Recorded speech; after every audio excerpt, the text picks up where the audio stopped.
Good evening and welcome to the January 3rd, 2025 regular meeting of the San Diego Community Power Board of Directors. I am Joe LaCava, Chair of the Board and the representative for the City of San Diego. We welcome the members of the public, community power staff, and board members joining us in person today at the Port of San Diego Administration Building.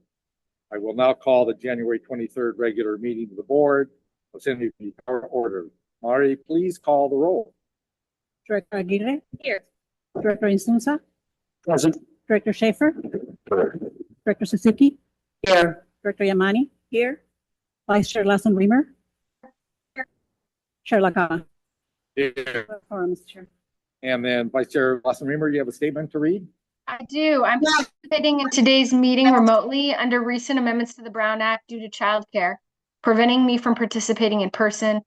There is not anyone 18 or older in the room with me. Thank you. Thank you. Okay, we have a quorum. In fact, we have a full house. So let's start out with the Pledge of Allegiance. So please stand if you're able. Face the flag. Hand of your heart. Ready to begin.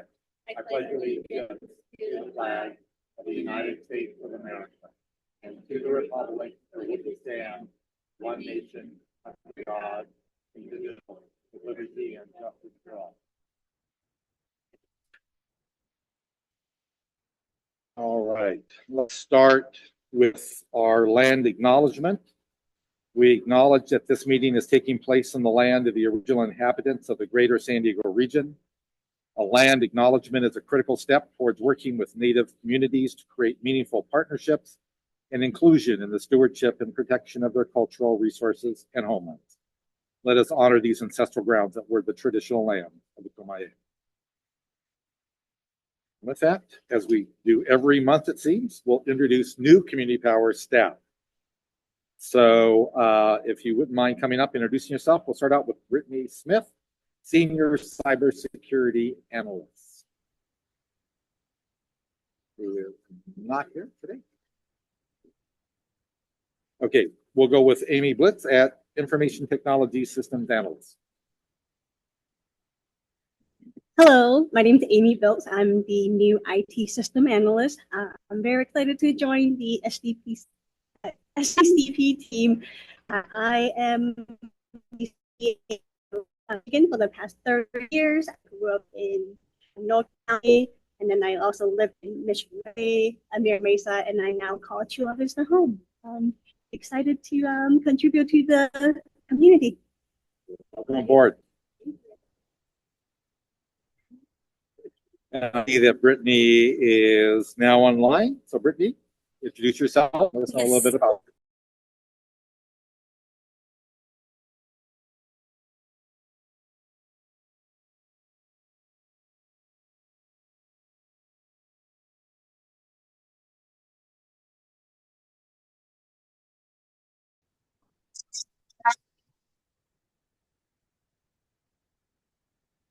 Okay, let's try it again. Introduce yourself and share a little bit about you.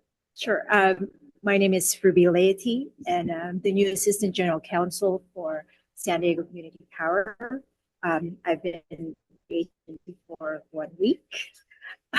Prior to joining Community Power, I was in-house counsel for government agency up in the Los Angeles area for over 16 years.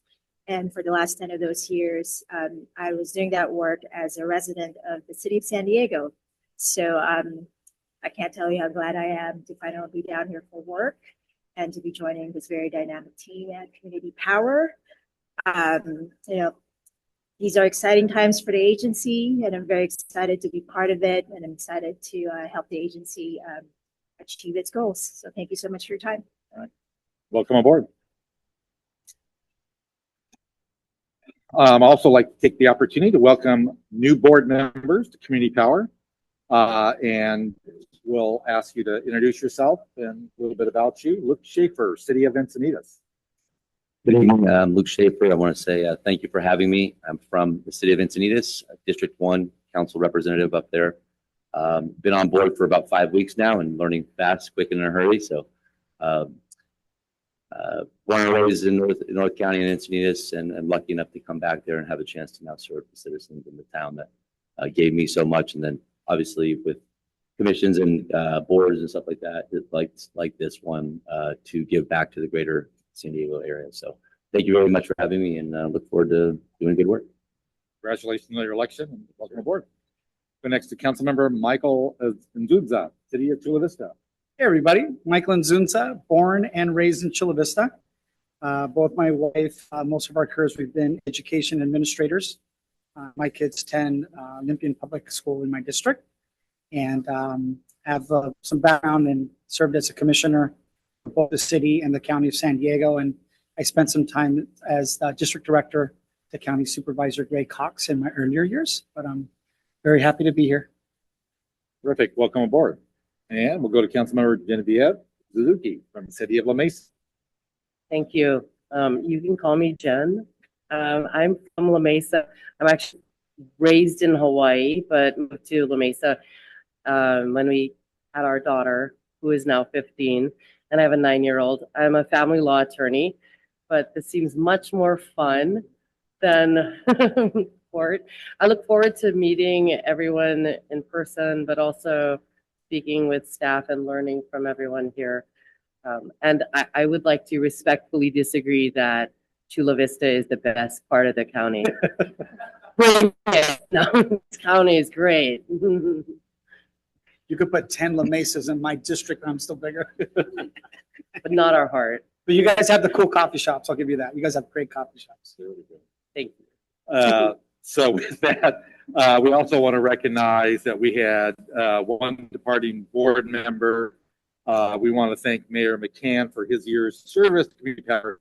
He wasn't able to attend tonight, and we'll find an opportunity to recognize him at a later date. And I see our CEO is ready to get on the lights. Good evening, board members, public, our team. So now I'd like to take a moment to recognize our outgoing chair, Joe LaCava. It is with pride and gratitude that I recognize you, Chair LaCava, for your outstanding service to community power. LaCava first appointed to community power in 2020 and became chair in December 2022 through now as a council member of the city of San Diego. His vision and leadership have been instrumental in guiding this organization's strategic plan and in shaping the future of clean energy in San Diego. We sincerely appreciate you and everything you have done. You would not be here in this position today without your steadfast leadership and at the helm over this challenging and truly remarkable journey. Chair LaCava, I personally appreciate your commitment to our organization, to the work that we do, and to the incredible leadership you have shown in community power's background. I would now like to open it up to our other board directors to make any additional comments that they may have.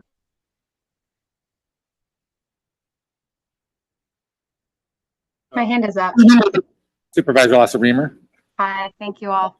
I really would love to echo Karen's words. You know, I joined San Diego Community Power. It's a long time ago now, 4 years. And Joe was on the board and has been very focused on transitioning what was basically a startup to being able to be a regional leader in energy. And in May that we're moving forward in a climate-friendly future in a way that prioritizes low rates and good policies for working families in San Diego County. And he's been just a steady hand and, you know, really focused on getting the nuts and bolts right. And I've just really appreciated, I think hiring Karen was a wonderful choice. But I think, Karen, your transition on would not have been nearly as smooth if Joe had not been here to shepherd that and to be a partner in kind of helping you understand the beautiful, amazing, and sometimes crazy place that is our county. So I thank you, Councilmember, and thank you, Councilmember LaCava, for everything. This is a little awkward. Did you want go around asking for more appreciation? Stop, but did more. No, I just want to echo everything that's been said and add that your leadership has always been so even keeled, so steadfast, and so reasonable. And we're great for your leadership, not just at this board, but regionally. And I think testament to that is that your colleagues have elected you council president. And I just greatly appreciate all the work that you've done for this movement, the transitional to renewable energy movement. And I'm going to miss you. Thank you. Mr. Chairman? Oh. Here. Yeah. Thank you, Mr. Chairman. Your commitment and most of all, your kindness to us, your kindness to me in your leadership and your commitment to getting us to where we should be. You have more work right now transitioning to your new position at the City of San Diego, and I wish you all the best, Mr. Chairman. And as I always tell you, you have a friend to count in. Thank you.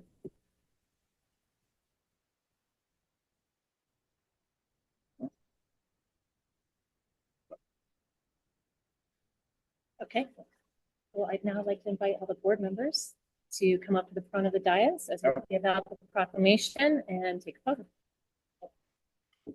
There is more.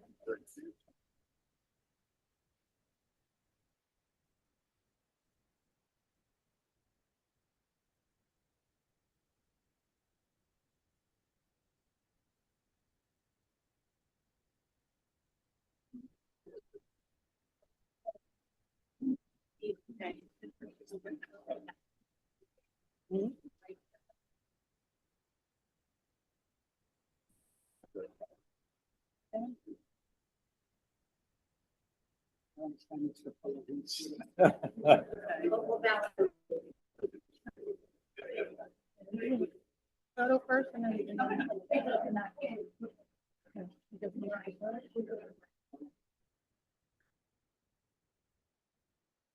Sorry.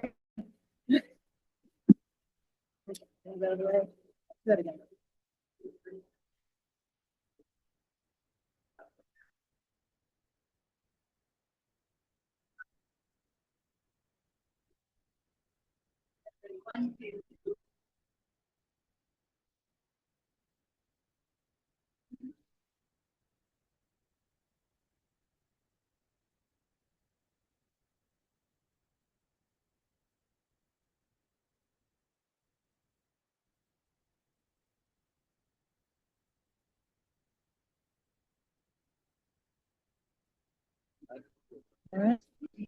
I'm going to read some of the All right, we're not quite done, but y'all can go back. I wanted to read a few of these proclamations because I really think they aptly characterize and exemplify the work that Chair LaCava, you have done for community power.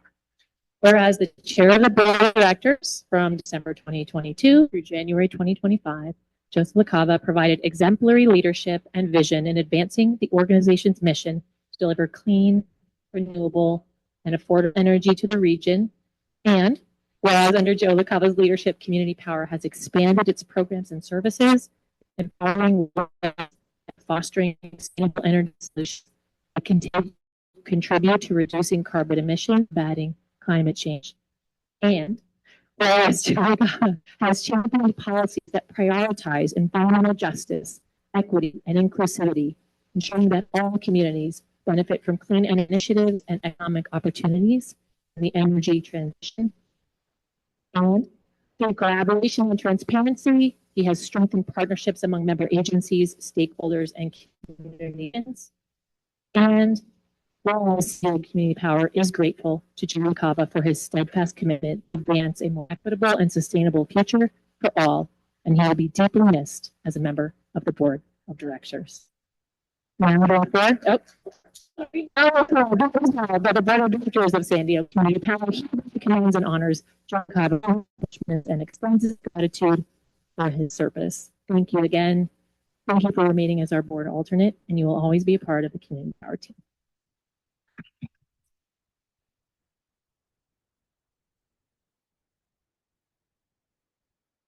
I'll have a little more comments in the agenda, but I can't say enough. It's been quite a journey. It's been amazing to work with this organization from Karen through the executive leadership to every staff member.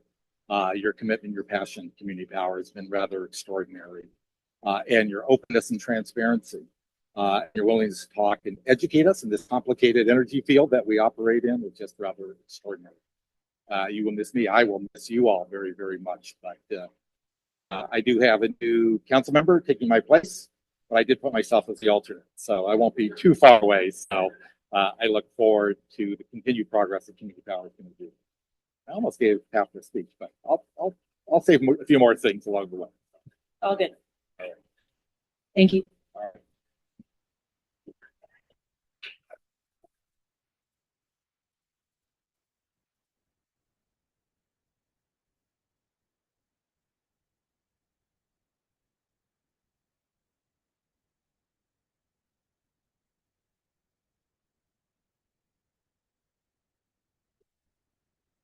And I will want a copy of the video, all those kind of things, so I show my mother and route. And okay, with that, I've got a few more things I do before we elect a new vice chair.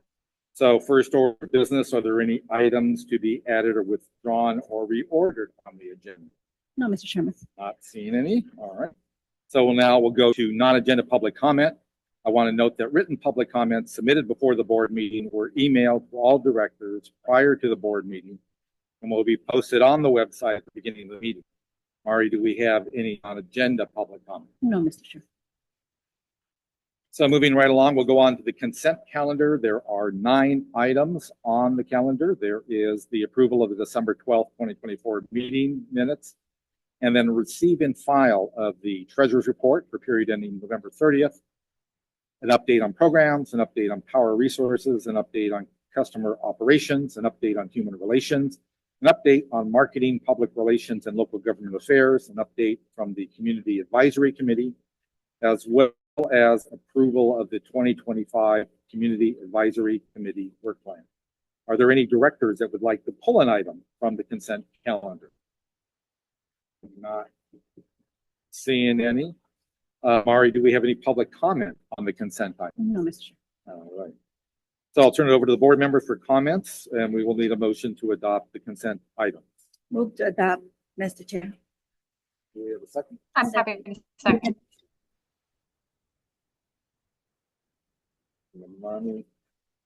And apologies, Vice Chair, Director Argueri got it there just a little bit for you, so that little delay electronically. So with no other comments or questions, by stating aye, let's vote. Move. Okay, do roll call. That's my apologies. We do have somebody remote. So Mari, please call the roll. Director Aguirre, Yes. Director Insunza, Yes. Director Schaefer, Yes. Director Suzuki, Yes. Director Yamani, Aye. Vice Chair Lassen Reamer, Aye. Chair LaCava. Yes, Motion carries. that passes unanimously. So now we'll move on to item 10, as I promised or threatened. Before I turn it over to Mari for public comment and then to my colleagues for nominations and a motion, I want to thank my board colleagues, the prior board members, as well as the current ones, and the community power staff for entrusting me with this role over the past couple of years. For what is still a young organization with grand ambitions, I have had a unique perspective on our development and growing presence in the community. Our success has not been without challenges, often created by factors out of our control. These issues have given this board plenty to discuss and deliberate. I'm grateful for the collegial manner in which we've all engaged with our customers and our mission, always at the forefront of our decision making. Time and time again, we have overcome these obstacles and have plenty to show for it. Solar, wind, and batteries are under contract, and a recent one is now on the ground and operating, all supported and built by a skilled and trained workforce. We offer competitive rates for our customers with the highest levels of renewable content in the region, a community power plan, and the San Diego Regional Energy Network that invests back into our communities and lift up those at greatest risk for the climate crisis. Thank you, Colin, for all that good work. And whether it is holding a big check for our nonprofits or cutting the ribbon on a solar and storage farm, I didn't write this. I'm just a pretty face before the camera. I know it is the team at Community Power that makes it all possible and truly believes in the work we are doing. That part I wrote. So thank you for the past 2 years and allowing for a truly fulfilling experience as chair. You almost changed my mind. I almost said, but with that, I'm so grateful and so honored by the comments of my colleagues and the gracious way of your comments, Karen. Very, very much appreciated. So with that, we'll first go to public comment. We have any, Mari? No, Mr. Chair. Okay, I'll now turn it over to the board members for comments and motion. We'll start for a motion for chair of community power I'm happy to make a motion. and nominate. I'd love to, if I'm being called on, I'd love to nominate Paloma Aguirre for chair. Second. Okay. Do we have any other comments or anything? So all in I'll favor? make a comment. Oh, yes, please. I just want to say I'm nominating Paloma. I think she's such a fierce fighter on all of these issues that I think are so important to the mission of San Diego Community Power, kind of at the intersection, protecting the economic interests of our community and making sure we're always trying to deliver the lowest rates while also moving towards a green energy future and tackling these major crises of climate, and also, you know, being a friend to workers and to workers in our community. And I've seen her lead on all of these issues. And I think that's central to the mission of San Diego Community Power. And, you know, I think she. All right, unless there's any other comments, we have a move. Oh, Make a comment. Mayor Geary has been a strong representative of the entire South County. She has been tackling, we know that Mayor Serge Dedina was a strong advocate for the South Bay and Pearl Beach with the Tijuana River Valley. But Mayor Geary has taken it to the next level, maybe 20 is up, and getting the attention of all of our congressional legislators.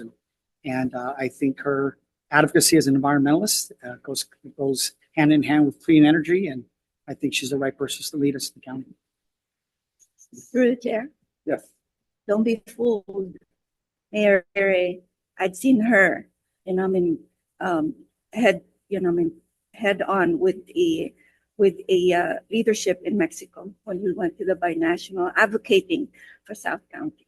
Thank you, Mayor Aguirre, and I look forward to working with you again. I'll add a quick note. I'm so glad you're willing to step up. It's a big task for everything else you do, but I've worked alongside you on this board, and you've shown remarkable acuity as to the issues that are important here, whether it is renewable energy, whether it is workforce equity, whether it is sensitivity to rates and how it affects different parts of our region, which we always need to be reminded of and be mindful of. And I'm just so excited that you're ready to step up, take over as chair. So unless there's any other comments, we have a motion by Supervisor Lawson-Remer, a second by Councilmember Nzunza. All in favor of got to do a roll call, appointing Mayor Aguirre as chair. Mari, please call the vote. Director Insunza? Aye. Director Schiffer? Aye. Director Suzuki? Aye. Director Yamani? Aye. Vice Chair Lassen-Remer? Aye. Chair LaCava? Aye. Director Aguirre? Yes. Carries, Mr. Chair. We had you, Chair. Thank you. And one last thing before I step aside, we'll now entertain a motion for vice chair. I'd like to happily nominate Supervisor Tara Lawson-Remer for vice chair. Second. I'd like to add that her vision on renewable energy has been steadfast, has been very strong, and I was very proud to stand alongside her last year when we were calling for 100%. So thank you for the work that you've here. Thank you for the work you've done at the county, and I very much look forward to having you as vice chair alongside me. Thank you. Thank you. I'll certainly echo the comments of Mayor Aguirre, having worked with Supervisor Lawson-Remer over the past few years on this and any other issues that affect our region. Very capable leader.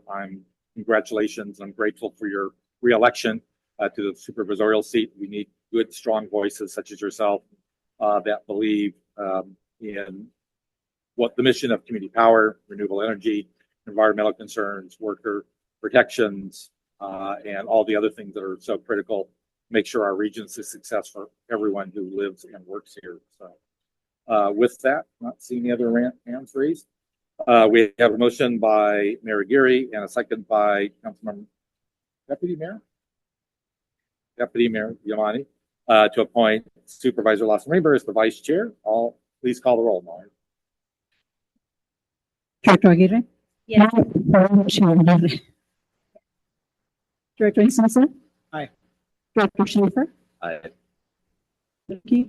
Aye. Director Yamani? Aye. Vice Chair Lassen Weimer? Aye. Director LaCava? Aye. Motion carries. All right. Unanimous votes on both counts are a good way to start. And with that, I'm on to hand out to the new chair, Mayor Geary.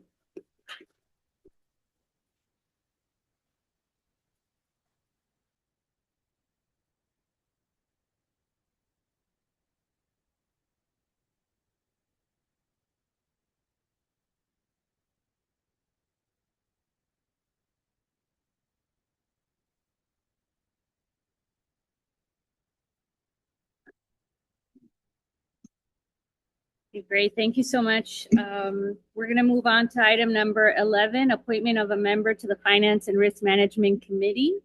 At this moment, I will take nominations from the floor if anybody is interested in serving on this committee. The committee is currently comprised by Director Yamani and myself. It's a great committee. What we get to do is look at all the financials before it comes to the board. So we really have a say on shaping and polishing, I guess, these measures or policies and recommendations before they come before this board. So it's a great opportunity to really get into the weeds on the finance. It's a good oversight. We need a third person. Awesome. Okay. So would you like to nominate? Okay. Great. I'd like to nominate myself. Great. Is there a second? I second that. Okay. Thank you very much. Mari, can you please call the roll? Director LaCava? Yes. Director Insulza? Aye. Director Schaefer? Aye. Director Suzuki? Aye. Director Yamani? Vice Chair Lassen Weimer? Aye. Madam Chair Aguirre? Yes. Motion carries. Wonderful. Next, we're going to move on to item number 12, adopt a resolution number 2024-01, approving the San Diego Regional Energy Network, SCREN, energy efficiency programs and budget agreement with San Diego Gas and Electric for years 2024 to 2027, and authorize the Chief Executive Officer to accept, appropriate, and expend the SCREN funds in an amount not to exceed $124,274 in the FY 2024-2025 capital budget. I'll make the motion, but I also have a comment. Oh, we're about to have the presentation right now. Okay. Great. We're not going to turn it over to Colin Santulli, Director of Programs, to present the item. Please proceed. Thank you, Chair. And welcome new members of the board. I'm Colin Santulli, Director of Programs. I'm here to present on item 12. Move to the next slide. As Board Member LaCava mentioned, our community power plan for the new board members was our effort to go out and talk to all of our customers and really see what it was that they wanted from a program standpoint. And we have an extensive report on the website we can walk through with you all. But really the main thing that they came back to us was we need programs that will help us lower our bills and need programs that will help us give us access to clean energy technologies. And so one of the things that we did was sought out to create a regional energy network to do both those things. I'm here by Associate Director of Programs, Sheena Tran. She's our head of the Regional Energy Network. I'll pass it to her in a moment, but I'll provide a little bit of background on what a REN is.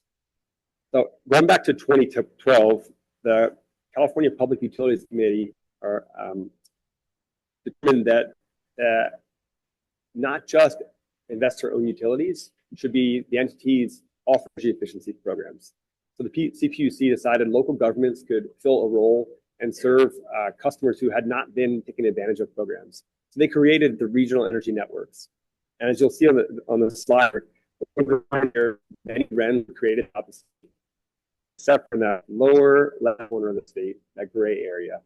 And so when in 2022, when I started here, we determined with that feedback from customers that we needed to create a REN here, offer those same brands to our constituents and customers that are available to everyone else in the state. Next slide. So we're at the very end of a 3-year-long planning process, and we're at the very last step. And that last step is to approve a programs agreement with San Diego Gas and Electric, which will allow us to administer the REN.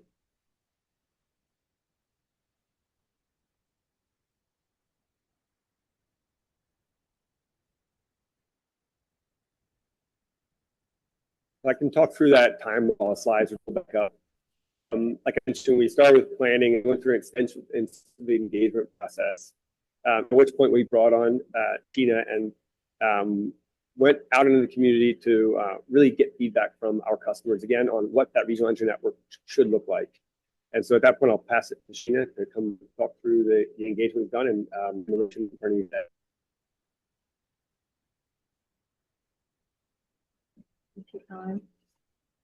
Good evening. My name is Sheena Tran. I am the Associate Director of Programs, and I have just been our SD-REN effort. I am hoping the slides get launched back up because I am really excited to share my favorite slide to show our regional support. Okay.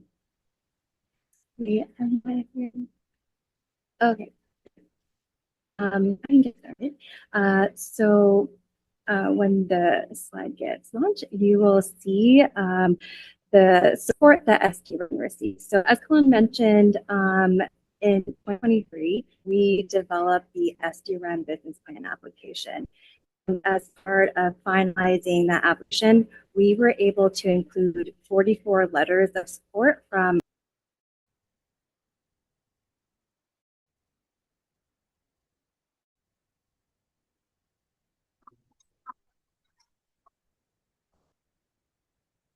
I'm going to call the meeting back to order. Please proceed. Thank you. Next slide, please.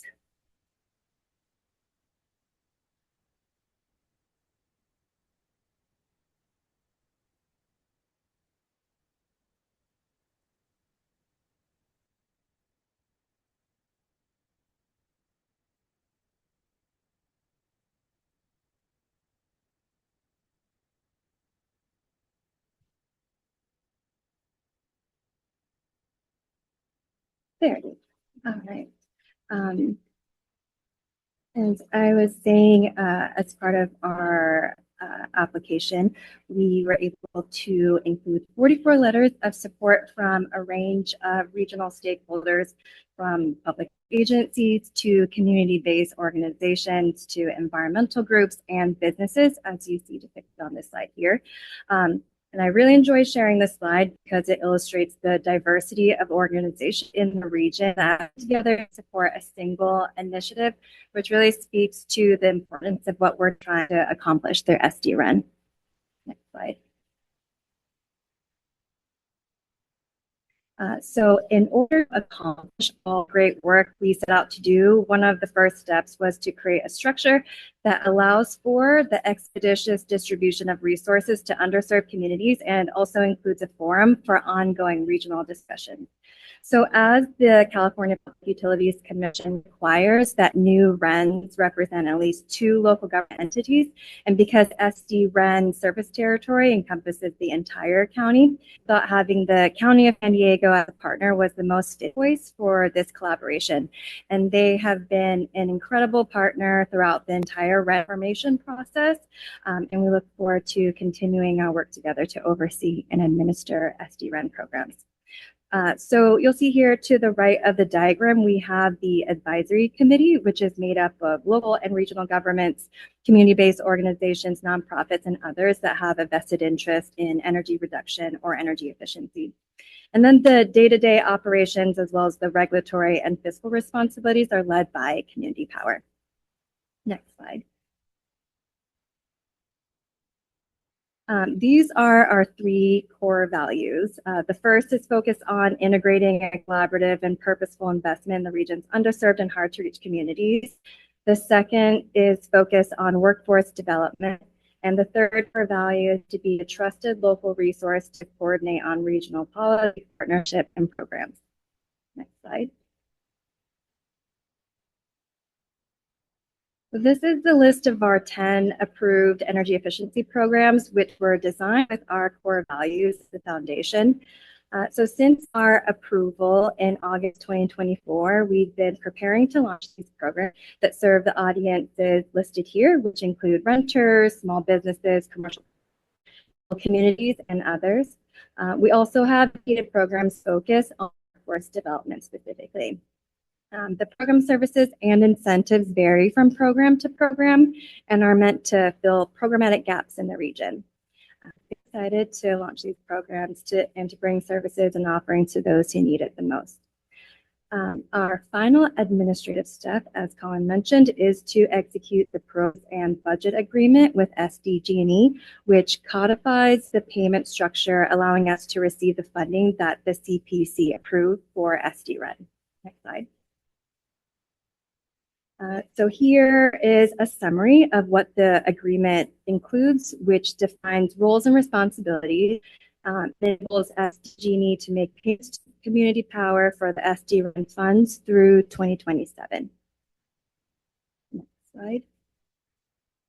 And this takes me to my final slide, which summarizes the resolution that we're seeking approval for this evening, which approves and authorizes the CEO to execute the agreement with SDG&E and to incorporate the funding into our budget and to be able to administer SD-REN.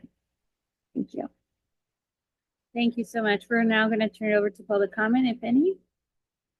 We don't have any, Madam Chair. Now to the board. Are there any comments or questions?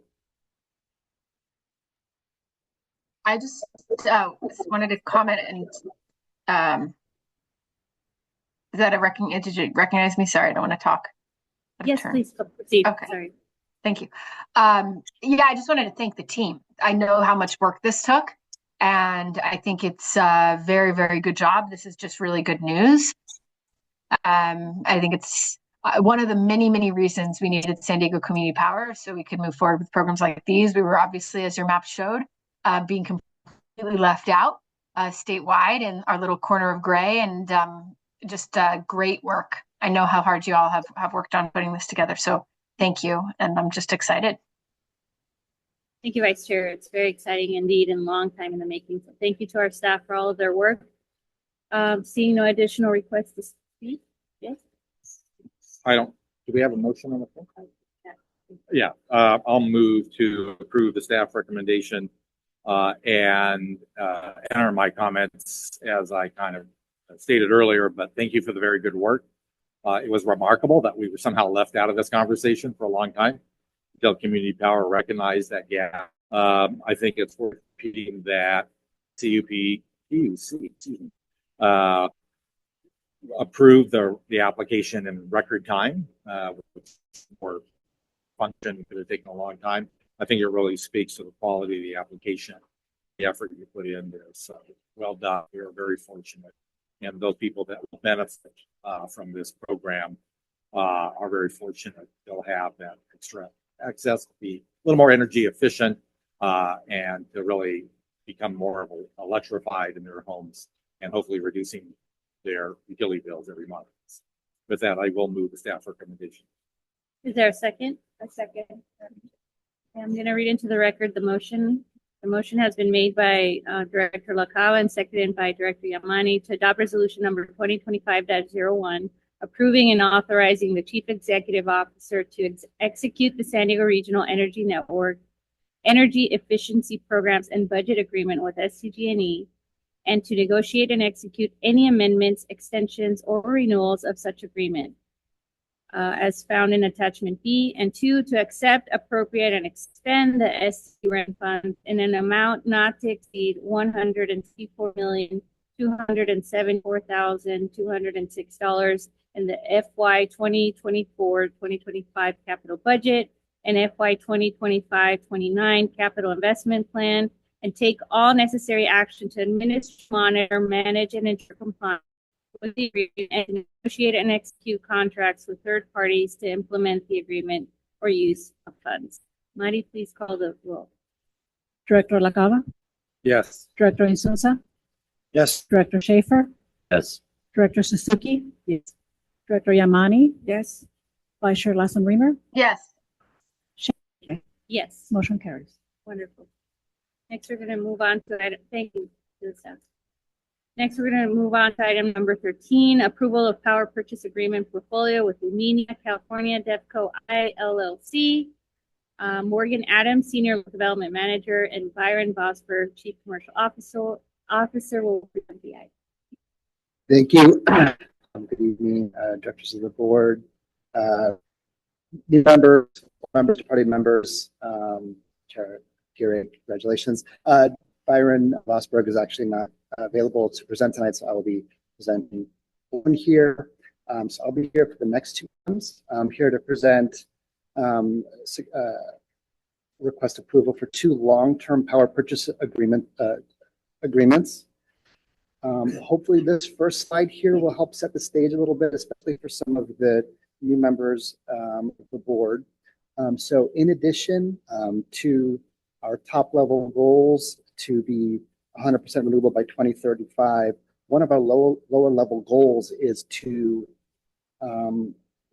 meet our 15% or more of our electrical by 2035 from new local infill resources. These are generally much smaller scale projects here in San Diego County that supplement our larger utility scale projects that we procure from. So what do these long-term PPAs provide? They give developers an assured revenue stream to finance, build, and operate these assets, these projects. And for load serving entities such as ourselves, it gives us long-term cost certainty that serve as a hedge against the dynamic marketplace. So this first project here came through a competitive solicitation issued in late 2023 for local infill projects. This project was submitted by local San Diego-based developer Lumina. It was approved by Energy last year. Next slide.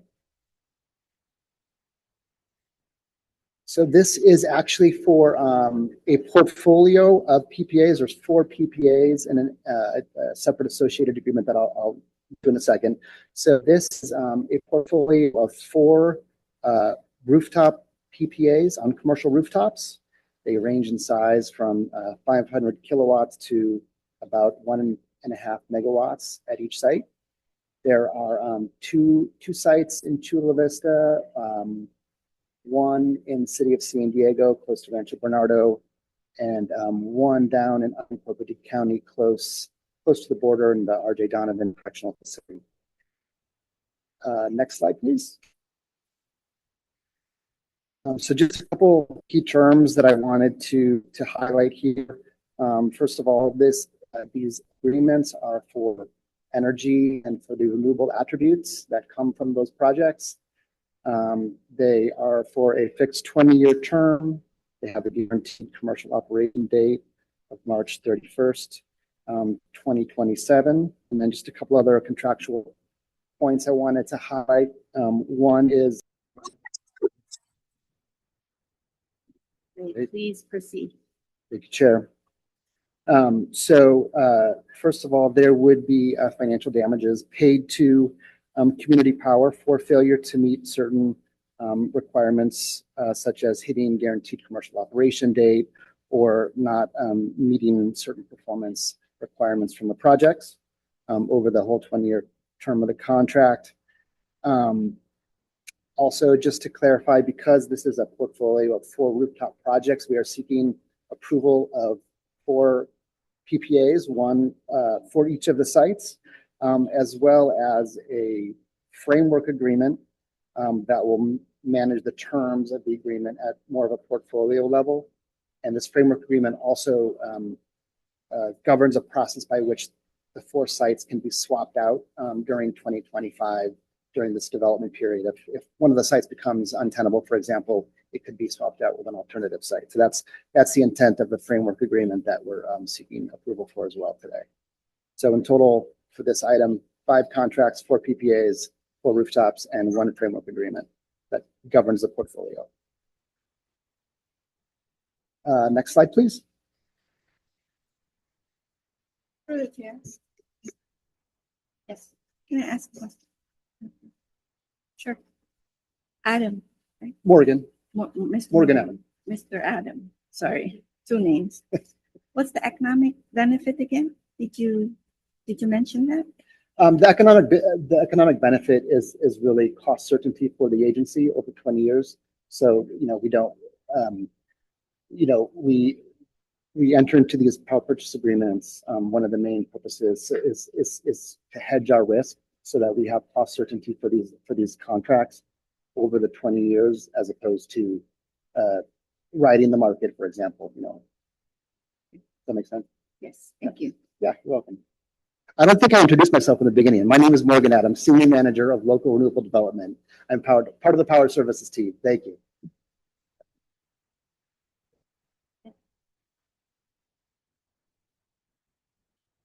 Okay. So staff is recommending approval of these PPAs and framework agreement based on their contribution towards our goals of our local goals, including our local infill goals and its consistency with our mission. The agreement will provide us energy and RPS attributes over a 20-year term, cost certainty, and the counterparty is a local San Diego-based developer with a focus specifically on this scale and type of project across the country. And next slide, please. So lastly, just wanted to touch on some of the workforce and community benefits that would come from these projects. First of all, over $2.5 million of roof lease revenue over the 20-year term. For use of these rooftops, over $2 million in local wages and salaries during construction, as well as a commitment from Luminia to use local labor. There's a prevailing wage requirement, and they've agreed to hire as much as possible from San Diego-based apprenticeship programs. And then I also just want to highlight that one of the selling attributes of these infill projects, particularly these rooftop projects, is that they're making use of an underutilized real estate of commercial rooftops. And so, basically taking advantage of that space and not requiring, use from other land that can be utilized for other purposes. So I think that concludes my slides for this item. Okay, great. Thank you for the presentation. We're going to turn it over to Maddie, see if there's any public comment. There are none, Madam Chair. With that, do any of the board, do you have comments, questions? Motion to I approve have a comment. recommendation. We have sorry. the vice chair. Sorry, Vice Chair. Please proceed.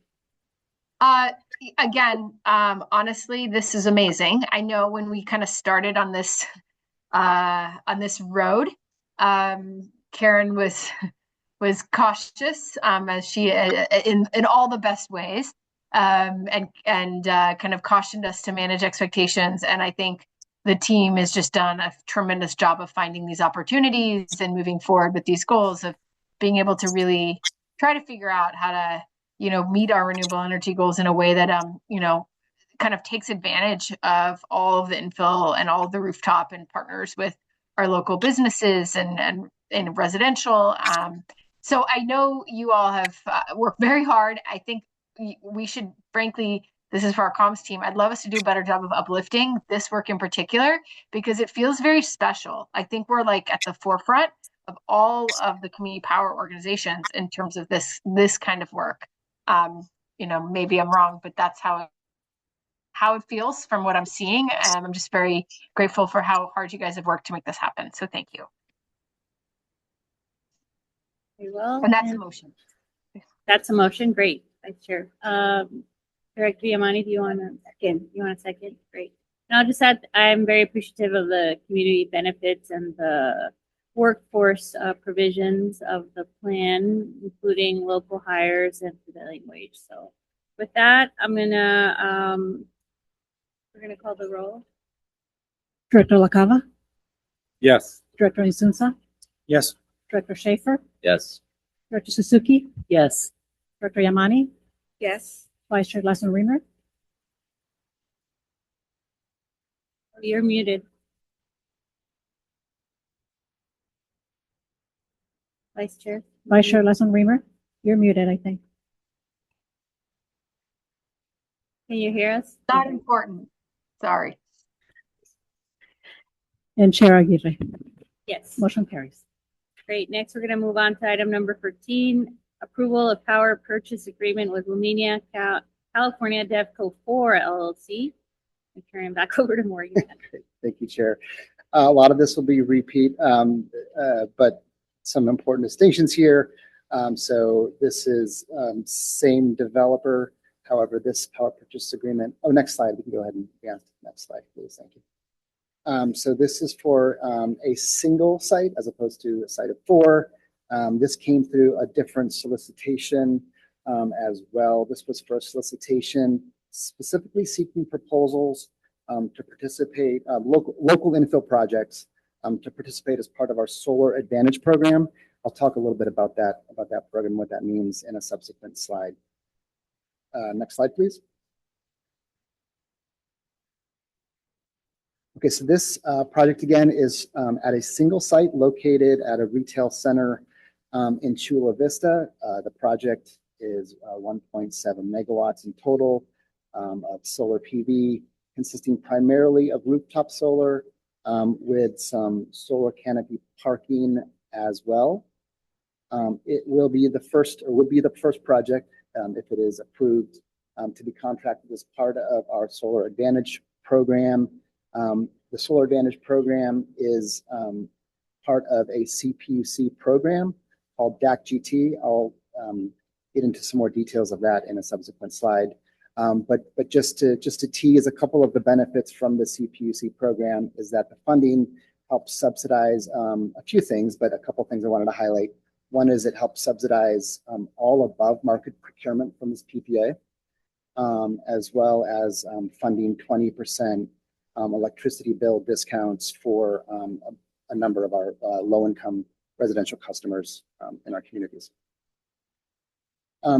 So this slide here just wanted to give a brief overview of the CPUC DAC-GT program itself. This was, I'll note, brought to the board, back in June of 2023 as we were just becoming program administrators. We just wanted to summarize some of the key points here.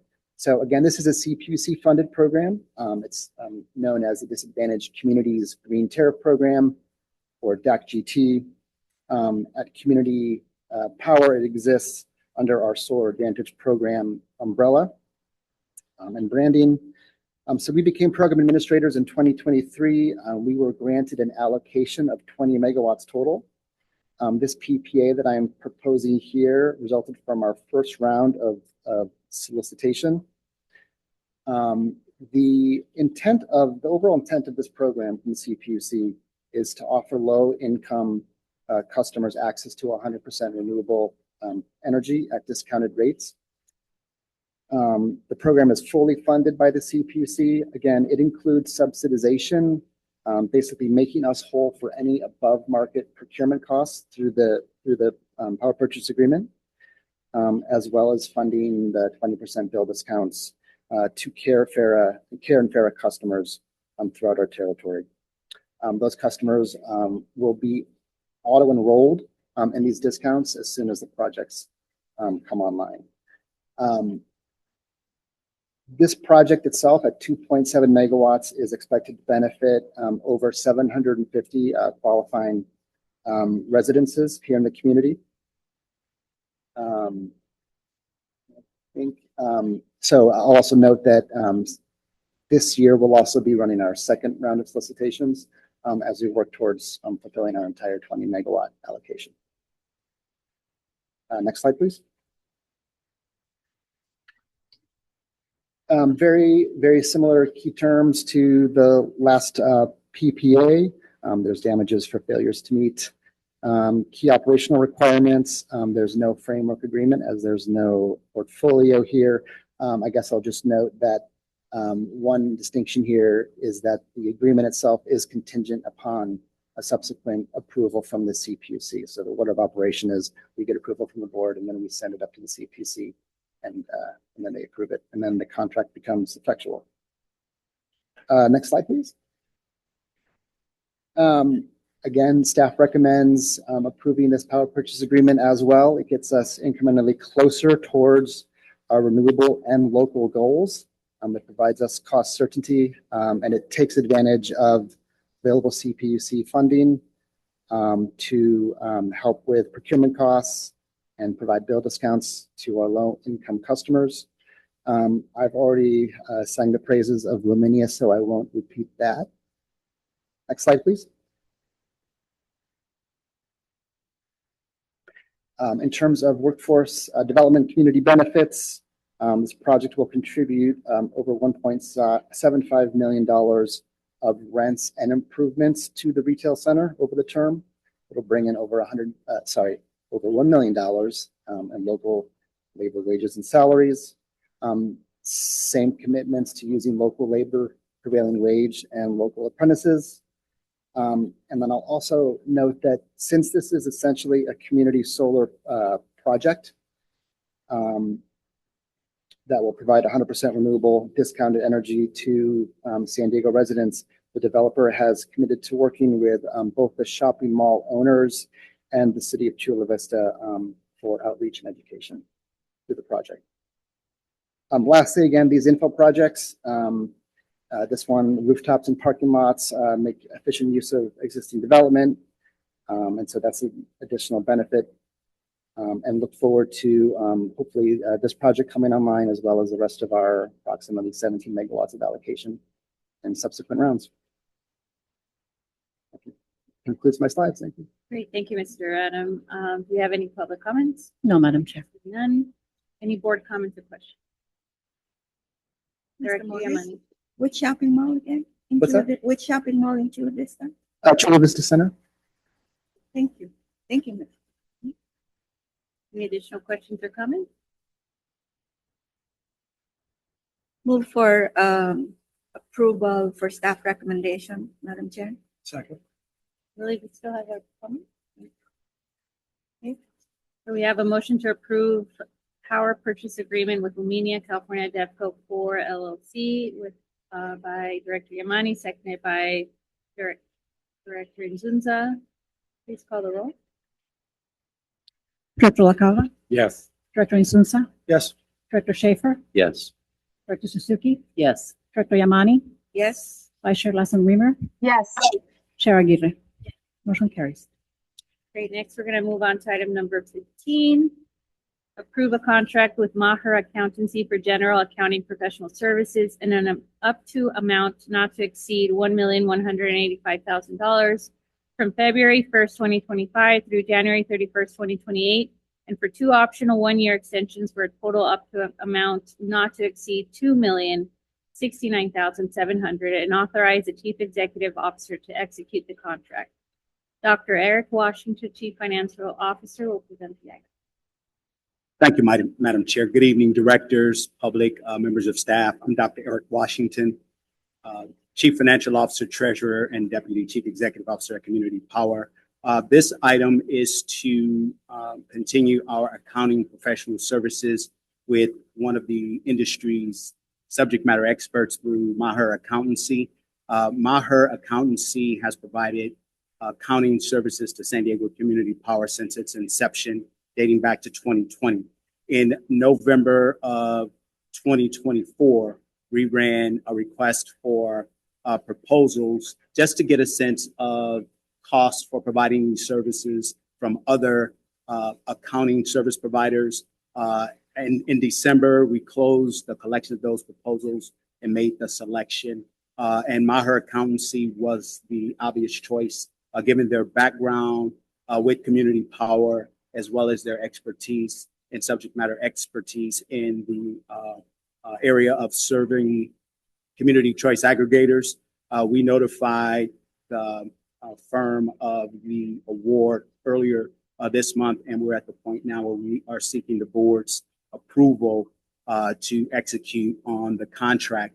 The term of the contract is for a 3-year period with 2 optional 1-year extensions. This gives us the flexibility and the consistency from an accounting service provider perspective, which is important, particularly as we make sure that we are in compliance with the policies that the board has approved, as well as making sure that we've got the necessary controls in place to ensure a clean audit. This accounting firm also provides support with staff in preparing the audit and getting through the audit process, which we have had clean audits in each fiscal period since inception.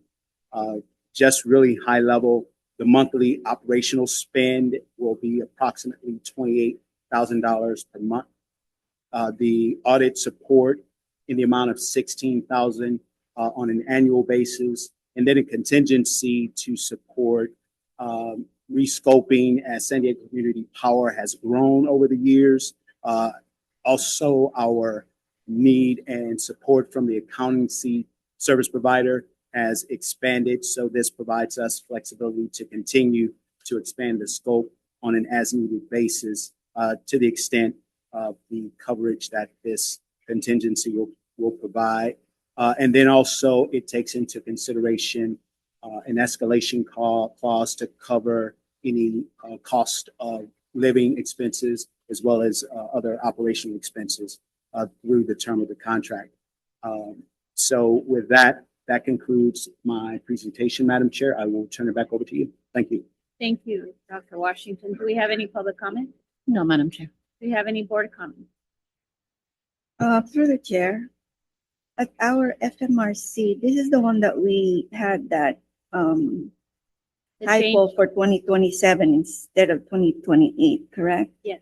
And then I remember that briefing that it's for the annual renewal, it will be 377. So there was an adjustment because now I'm seeing 352 a year. Is that correct? Yes, that is correct, Madam. Okay. Okay. Okay. So thank you, Madam Chair. I don't have any more comment. I just remember those numbers. Thank you, Director Yamani. With that, I'd like to entertain a motion to approve a contract with Maher Accountancy for general accounting professional services in an up to amount not to exceed $1,185,000 from February 1st, 2025 through January 31st, 2028, and for 2 optional 1-year extensions for a total up to amount not to exceed $2,069,700, and authorize the Chief Executive Officer to execute the contract. Is there a motion? So moved, Madam Chair. Is there a second? Second. Motion by Yamani, seconded by Schaefer. Please call the roll. Director LaCava, Yes. Director Insunza, Yes. Director Schaefer, Yes. Director Suzuki, Yes. Director Yamani, Yes. Vice Chair Lassen Reamer, Yes. Chair Aguirre. Yes. Motion carries. Great. Next, we're going to move on to item number 16, authorize the Chief Executive Officer to enter into a sublease agreement with Correlation Incorporated for office space. Dr. Eric Washington, Chief Financial Officer, will present the item. Thank you, Madam Chair. Next slide, please.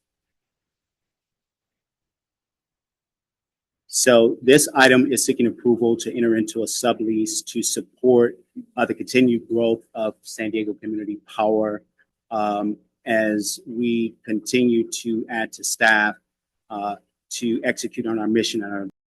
This sublease will support our continued growth over the next 24 to 36 months. So we are seeking to enter into the sublease that will provide an additional 8,864 square feet at a rate of $3 per square foot per month for the space. That will add to our rental expense or lease expense, $26,592. So this space will provide us the much needed additional meeting space as our staff has grown north of 70 personnel.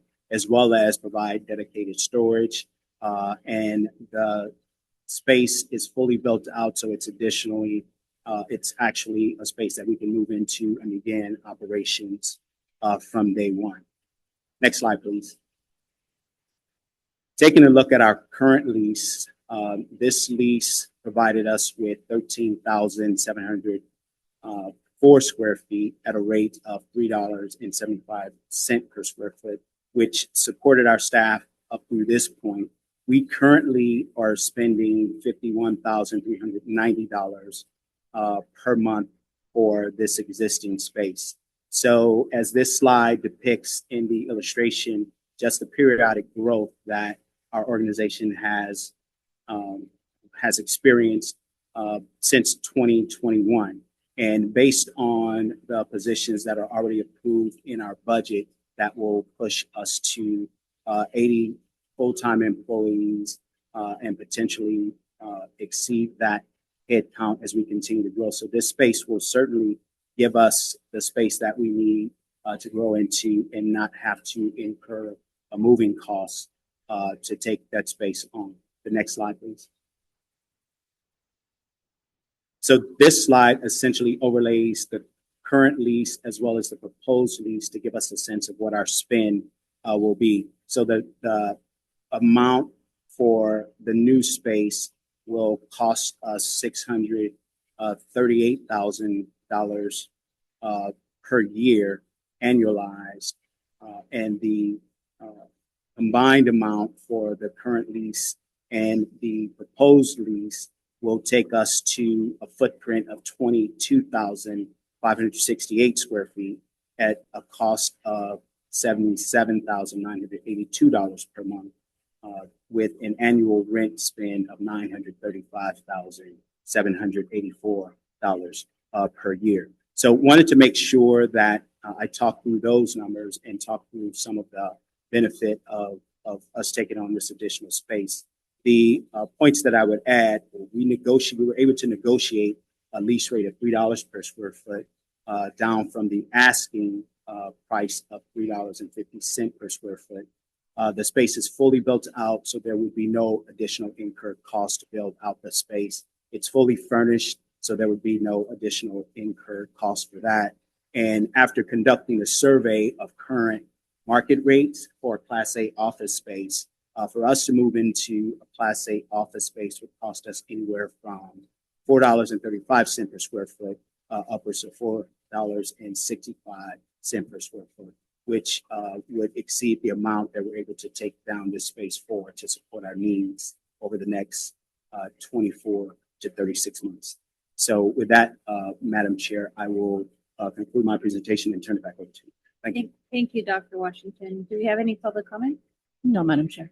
Seeing none. Do we have any board comments? Director Yamani? Thank you.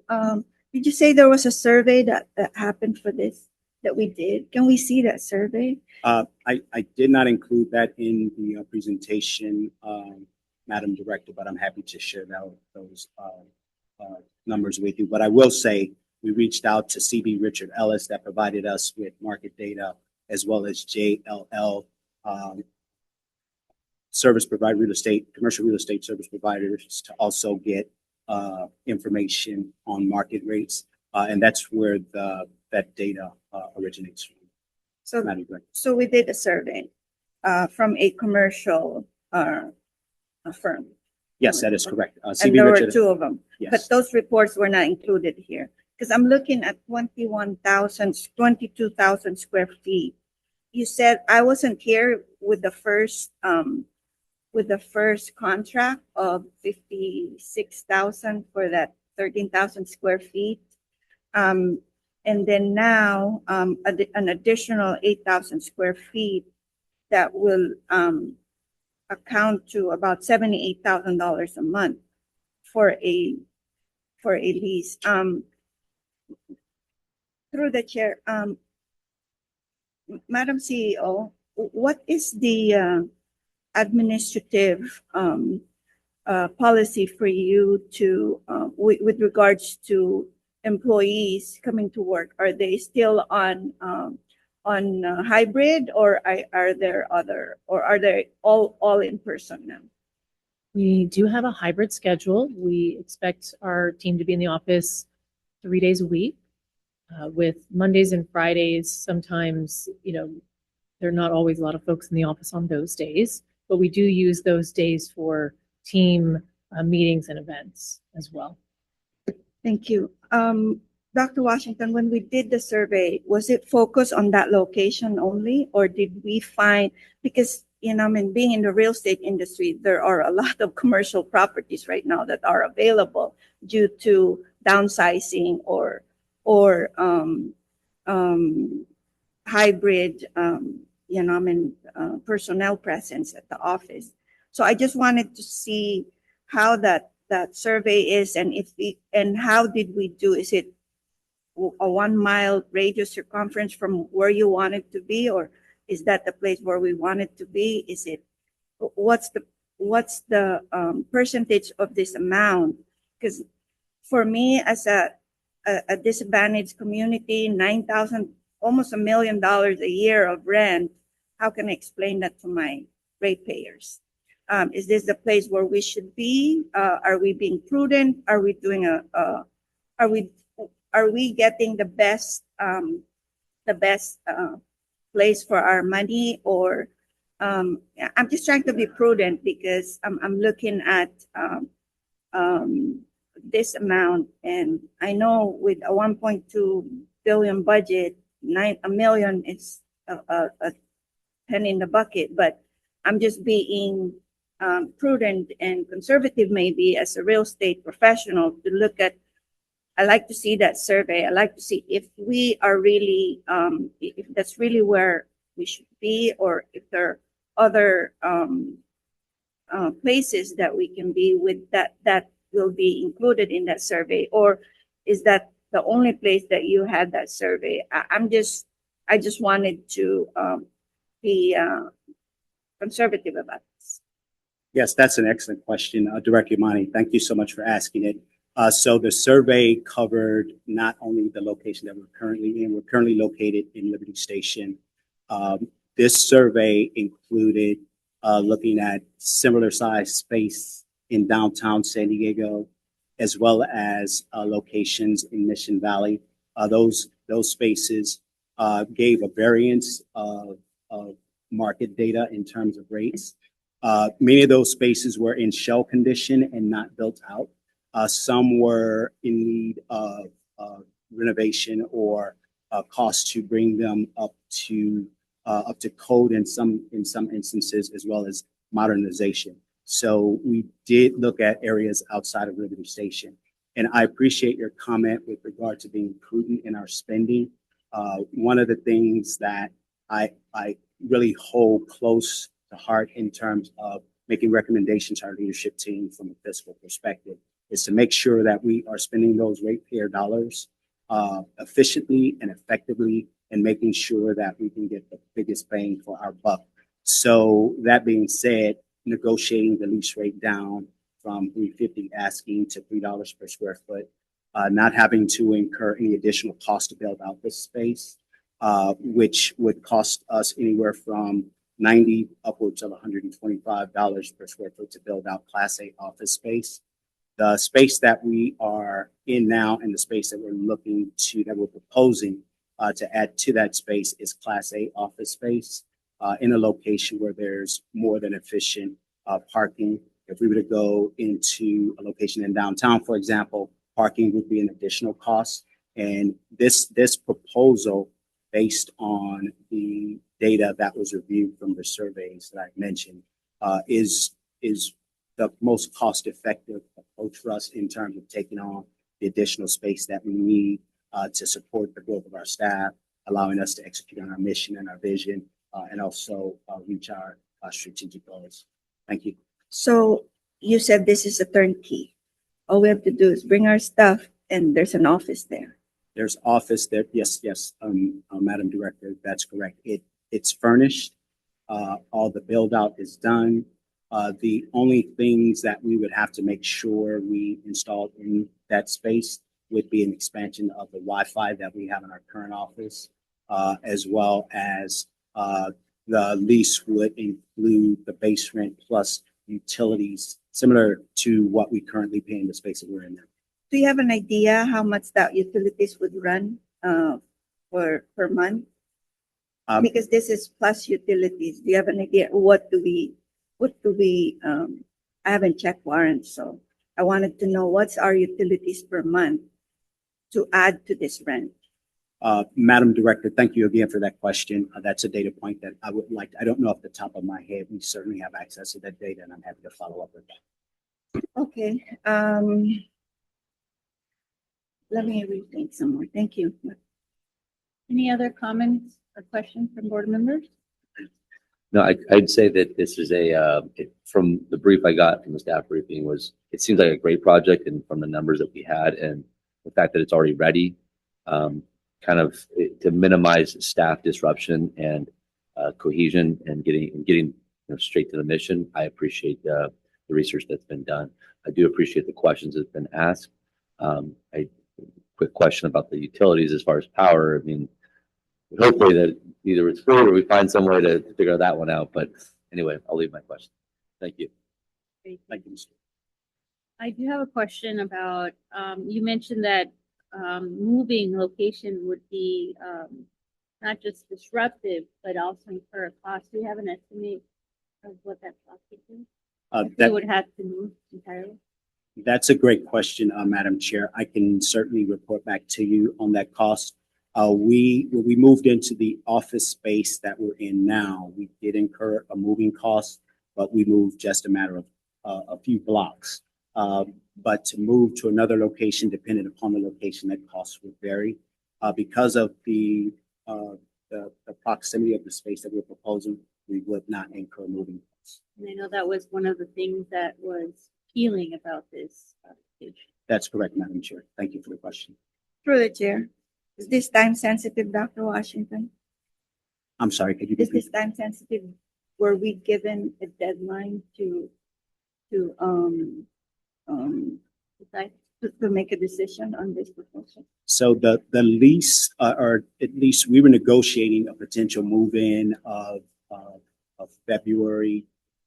It looks like we need to push that out to March because of some of the other things that need to take place for this. One of the other challenges that we face, given the rate of this space, there are others that are attracted to it. Given the relationship that we've built with Correlation, the sublessor, we have an opportunity here. So does that answer your question? Yeah, we're kind of given a first right of refusal. Kind of. I wouldn't necessarily. Because we're tenants already, correct? Well, we're tenants. We have a relationship. As far as the first right of refusal, I'm not so certain on that. Okay. Thank you. But you're essentially saying that we need to move. I mean, we need to move with urgency, or we need to make a decision sooner than later. We can't wait a month or two. Well, ideally, the sooner we can move on this space, the better. Again, we run the risk of losing it because it is in an attractive location with all the amenities built out, and the rate is far below what the market rates based on the surveys currently support. And in addition to that, we have an urgent need for staff to have space for meetings. As Karen mentioned, we're under a hybrid work schedule, but when our staff's in the office, we are really at capacity in terms of having the meeting space that they need to collaborate on some of the high-level projects, some of which were presented here tonight. So that space would give us the flexibility. It would give us the space need that would allow us to continue to execute on those collaborative things that points to our mission, vision, and strategic goals. Do you feel that if we don't take action tonight, it might jeopardize that lease? Not with 100% certainty, but just based on what I know of the space and the appetite for other entities that are looking at the space, we run the risk of missing the opportunity to execute on this space. With that, I'd like to make a motion, Madam Chair, to approve. Is there a second? I'm happy to second. Just a friendly reminder to my board members to ask to be recognized by the chair before. Thank you. Okay, we have a motion to authorize the chief executive officer to enter into a sublease agreement with Correlation Incorporated for office space. We have a motion by Director Inzunza. seconded by Vice Chair Lawson Remer. Please call the roll. Director LaCava, Yes.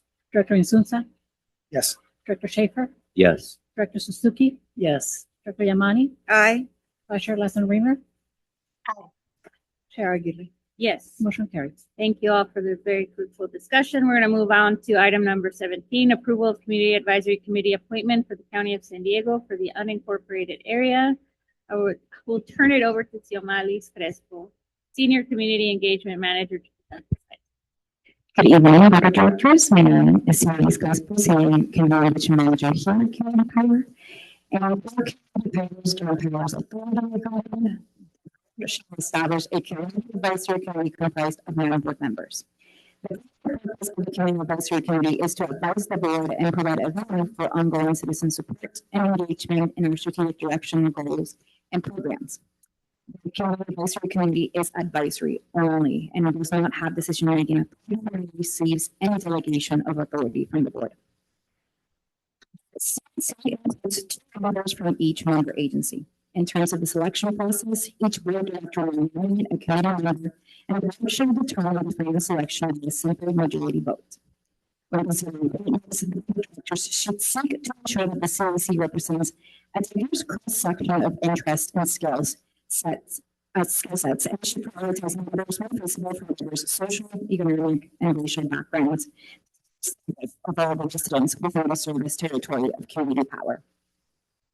At the July 2023, CAC directors staff announced a CAC vacancy for the County of San Diego Incorporated. Staff provided the vacancy via social media, the board of directors, the CAC, the agency staff, and the public. And our director will also use staff to review applications and determine an elimination for appointment based on membership terms and criteria. Director also recommended Ross Pike. Ross brings passion for and experience in public safety. He serves as director of the president of the County Fire Protection District and speaking from the Community Plan, as well as running the local groups. Agencies exist to serve the public and looks forward to continue those active community outreach efforts by joining Community Power's Advisory Committee. If elected by the board to give us an agreement, office and the power to the next CAC meeting, which will be taking place February 13, 2025. Staff will also attach on 8 on your packet. It's the CAC roster and citizen meetings, which is publicly available through Community Power's website to include the representative. As of the drafting of this report, seats for the city of Chula Vista and the city of Mount Mesa remain vacant. Applications for vacant seats remain open until filled. That concludes my presentation. Happy to answer any questions. Thank you very much. We're going to go to public comment first, if there's any. There are none, Madam Chair. Okay, We do I'd have like- Supervisor Reimers. We are going to go to Vice Chair Lawson Remer. Oh, you're muted, Vice Chair. Thank you so much. Sorry. If there's no public comment, I'd like to just nominate Ross Pike. He'd be a great representative for the unincorporated communities. He lives in Fallbrook, and he currently serves as the board president of the North County Fire Protection District. He's involved in the Fallbrook Chamber of Commerce. He's been also recognized for his leadership by Rady's Children's Hospital and is passionate about the environment and sustainability practices. So he's really, a community member who wears very many hats. And I think he'd bring a lot of leadership to support our work on the advisory committee. Thank you, Vice Chair. I'd like to invite Ross to introduce himself. Say a few words. Welcome. Thank you for your consideration. And I also want to thank staff for the incredible work that they've been doing. I attended last week's orientation, and it was someone described drinking from a fire hose to learn a lot of content very quickly. So I just want to thank everyone's cooperation and assistance with that. My name is Ross Pike, and I do serve on the board of directors for North County Fire, as well as the Fallbrook Community Planning Group. I've been very active in the community. I'm very proud that I was reelected to both of those roles this past year. So I am familiar with the the needs as well as the perspective of our unincorporated communities, and I would be more than happy to share that with the community. Thank you. Wonderful. Thank you for your interest in joining the CAC and dedicating time. So we have a motion to approve the appointment of Ross Pike to the Community Advisory Committee for the County of San Diego. Is there a second? Second. Seconded by Director Suzuki. Please call the roll. Director LaCava, Yes. Director Insunza, Yes. Director Schaefer, Yes. Director Suzuki, Yes. Director Yamani, Yes. Vice Chair Lassen Reimer, Yes. Chair Aguirre. Yes. Motion carried. Wonderful. We're going to now move on to item number 18, update on 2025 projected rate changes. Lucas Utu, Senior Director of Data Analytics and Customer Operations, and Aaron Liu, Rates and Strategy Manager, will present the item. Good evening, Madam Chair, board members. Warm welcome to the new board members. My name is Lucas Uto. I'm the Senior Director of Data Analytics and Customer Operations. With me today is my colleague, Aaron Liu, Rates and Strategy Manager. This evening, we're here to present an update on San Diego Community Power 2025 projected rate changes. We're not bringing to the board staff recommendation quite yet. We'll come back on February 7th with the staff recommended option. Aaron tonight will be walking us through all the pertinent updates and next steps as part of this receive and file item. We will come back on the 7th, as I mentioned before, with staff recommended 2025 rates. And with that, I'll pass it over to Aaron. Thank you, Lucas, and good evening, Board of Directors. Very excited to be here tonight to provide an update in terms of Community Power's 2025 rates. So I'm going to start with our timeline just to check in on where we are. So as of the 21st, 2 days ago, I believe, San Diego Gas Electric filed their consolidated rate filing for 2025 ahead of schedule.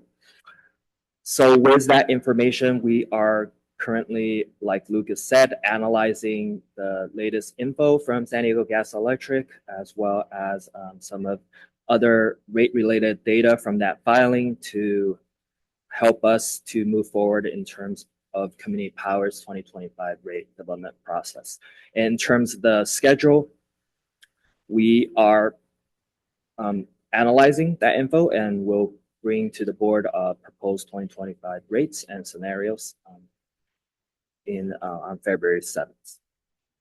And regularly, San Diego Gas Electric would be implementing their 2025 rates on January 1st, but this year there was some unexpected changes.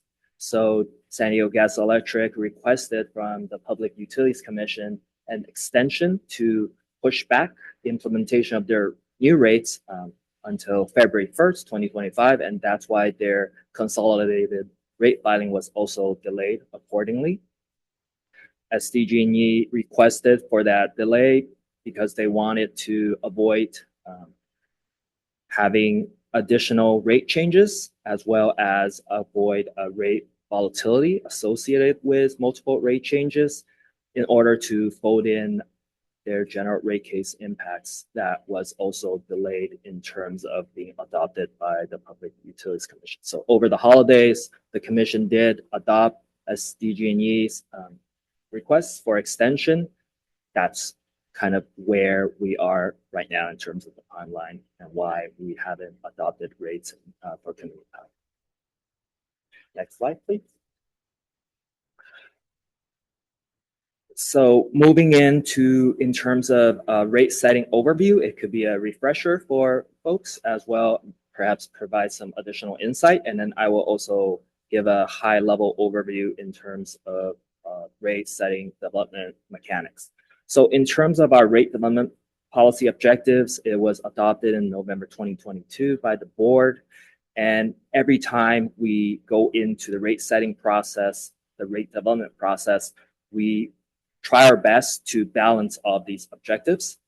Rate setting For some folks, they describe it a little bit of science, but a lot of art. So we try our best to balance both customer needs, orienting towards especially affordability today, as well as making sure that we are physically responsible for the organization so we can continue to provide affordability as well as continue to move towards our strategic goals as well as help the community and the organization to move towards sustainability and energy goals.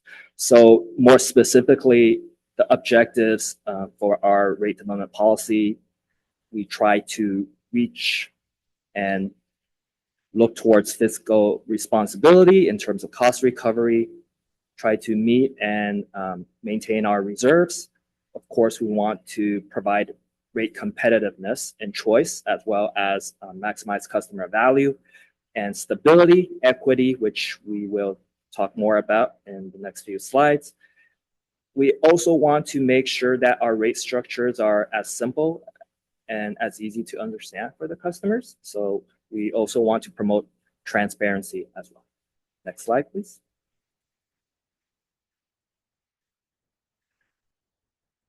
So in terms of the components of community power's rates, I just want to emphasize that this table is an illustrative example of 2024 or our latest community power rates, as well as the latest San Diego gas and electric rates. So they're not the new 2025 rates yet. And it's really here as an illustrative example. It's a joint rate comparison comparing the different components of our rates of community power's different products and San Diego gas and electric's only product.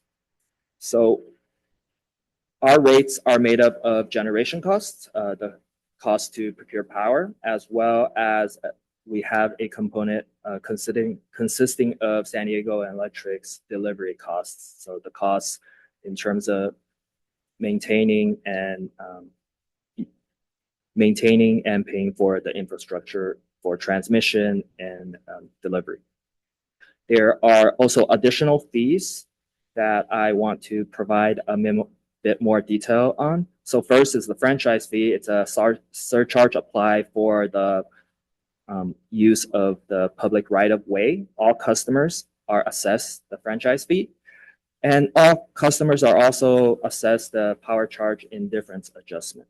So the power charge indifference adjustment, sometimes known as the PCIA, or the indifference amount, is the above market costs related to power supply or resources that were procured by utilities such as San Diego Gas and Electric, as well as the other investor-owned utilities across the region, made before customers moved to community choice aggregators in those regions. So another way of looking at it is really to maintain a difference between San Diego Gas and Electric's remaining customers, as well as customers that enrolled into CCA service, to make sure that bundled customers or customers that remain with San Diego Gas and Electric are not being burdened with costs that were made years ago, and now they are kind of holding the bag. Next slide, please. And then we'll come back and kind of put the PCIA in, or the power charge indifference adjustment in another light. But before we get to that, let me just define equality and equity here. So equality means an individual or a group of people is given the same resources or opportunity. We want to stress and head towards that, but equity is even more important for us in terms of rate setting mechanics, because equity recognizes that each person has different circumstances and allocates exact resources and opportunities needed to reach an equal outcome. And for rate setting, that really simply means that we're providing every customer that we serve the same value. That's why we have been and continue to propose that we create 3 sets of rates, or known as trifurcation, which will maintain that equity and balanced rate structure. So we're not creating winners and losers across our customers. Next slide, please. And where this appears in the rate setting process really is connected to the power charge indifference adjustment. So community power customers enrolled into our service at different times, and they're assigned different vintages. And those vintages are also tied to the power charge indifference adjustment. Because we have the different customers and they're relating different vintages, that's why they have 3 sets, or we have 3 sets of PCIA numbers. So if you take a look at this table on the right, you'll see that the 3 vintages, 2020, 2021, 2022, that's applicable to community power, 3 sets of different PCIA numbers. And in order to provide the same, as an example here, 3% discount to those 3 customers, we would have to create 3 sets of rates, just mathematically speaking. And because of the deltas, we again continue to recommend to the board trifurcation of 3 sets of rates in 2025 as well. Next slide, please. So here is the latest and greatest from San Diego Gas and Electric's filing as of January 21st that I spoke of for their projected commodity rates that are to be effective on February 1st, 2025. It's changed from what we presented before the holidays in December. So I just want to point to the table and the 2 green columns on the right. So what we presented in December was the second to the most right.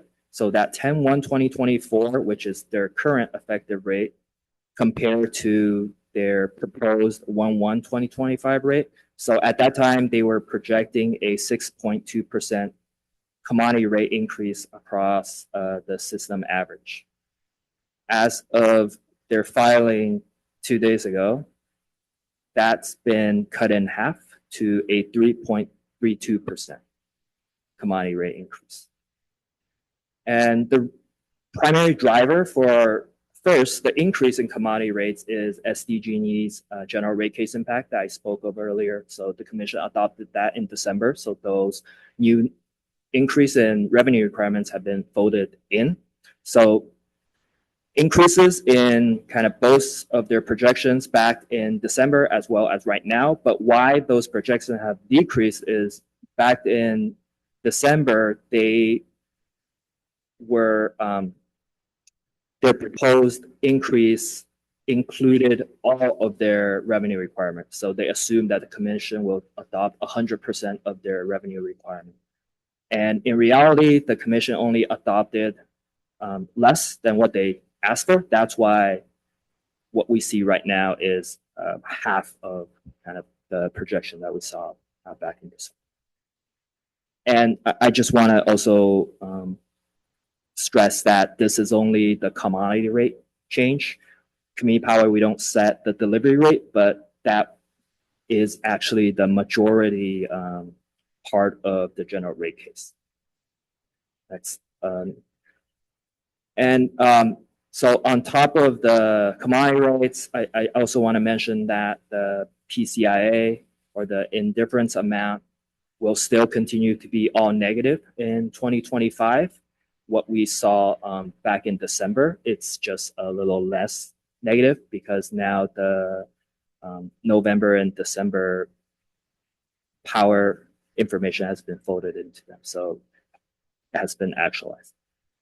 So in terms of next steps, staff, we are reviewing the most recent filing in terms of both SDG&E's commodity rates as well as the PCIA rates that will go into effect on February 1st that I just talked about. We'll continue to monitor any updates that may come out of San Diego Gas and Electric at the commission, because there, may be surprises. So we'll continue to monitor updates and provide updates as needed. Again, due to the variation in the different adjustment as well as the vintages, staff will continue to recommend 3 sets of rates moving forward. And finally, staff will recommend to the board proposed rate change on February 7th, 2025, for those rates to be retroactive on February 1st, 2025. So I know that's a lot of information. That concludes my presentation. I'm happy to take any questions. Thank you. Thank you so much, Mr. Hu. Do we have any public comment? No, Madam Chair. Do we have any board directors comments or questions? Back still, right? They're coming back still, so this is. Yeah, oh yeah, this is a receive and file. receive and file. Okay, Yes. thank you. Any other questions? Okay. With that, that's a receive and file. We'll see you on February 7th for the rate changes. Thank you very much. Next, we're going to move on to item number 19. Update on regulatory and legislative affairs. Aisha Cervantes Cisna, Senior Policy Manager, and Patrick Welsh, Senior Legislative Manager, will present the item. Good evening. Thanks for hanging in there. Made it to item number 19, so we're closing in on the end here. As Chair Aguirre mentioned, my name is Aisha Cervantes Cisna, and I'm Senior Policy Manager on the Regulatory and Legislative Affairs team. Our team comes and gives updates on a quarterly basis. This is also a receive and file, so just wanting to keep you up to speed on some of the highlights that have occurred over the last quarter and some more recent. Next slide, please. So I'm here tonight to provide an update on the disconnections proceeding that's happening at the California Public Utilities Commission. Currently, the commissioners are examining new disconnection and reconnection policies. Before continuing, I want to note that San Diego Community Power does not disconnect customers. We don't have that ability. Only San Diego Gas and Electric and other investor-owned utilities can do that. However, disconnections are of great consequence to our customers, and so we wanted to keep you up to date. So right now, in the proceeding is a result of legislation that was recently adopted that requires investor-owned utilities to reconnect customers who were previously disconnected due to non-payment if that customer signs up for a payment plan or agreement. And so hopefully the balance. Okay, that's better. Wake up. Yeah, there was this new piece of legislation that passed, but there are quite a few implementation details that need to be hammered out with lots of input from various parties and stakeholders. And I touched on that first bullet. That's basically just a summary of that new piece of legislation that was passed. And I wanted to highlight a few questions that the commission has posed to stakeholders and that are currently being deliberated. So the first one is, when can the California Public Utilities Commission authorize IOUs to disconnect customers again after reconnection? Should an IOU take into account a customer's ability to pay before terminating service due to non-payment? Should there be limits on the number of reconnections allowed? Should the CPUC limit the amount an investor-owned utility can collect from a customer that is unable to pay their bill? And then this last question is has a little bit of a different flavor. It's actually looking at, or rather considering expanded disconnection prohibitions due to extreme heat events. So you can see here that's summarized in the question is whether they should be expanded. And there are currently disconnection prohibitions for when a temperature goes above 100 degrees Fahrenheit or below 32 degrees Fahrenheit, but that's, an absolute. And so there are parties that would like the commission to prohibit disconnections when there's extreme weather events that are kind of unbearable on a relative basis. If you live on the coast, your tolerance for a really hot day may be different, and you could have medical impacts, et cetera, et cetera. Next slide. San Diego Community Power has engaged in this proceeding through our trade association, the California Community Truce Association.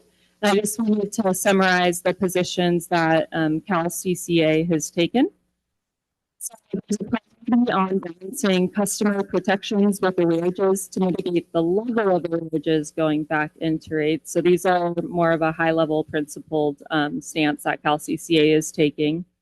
Secondly, CalCC is encouraging the commission to hire a third party to perform a holistic examination of disconnection protection and payment programs.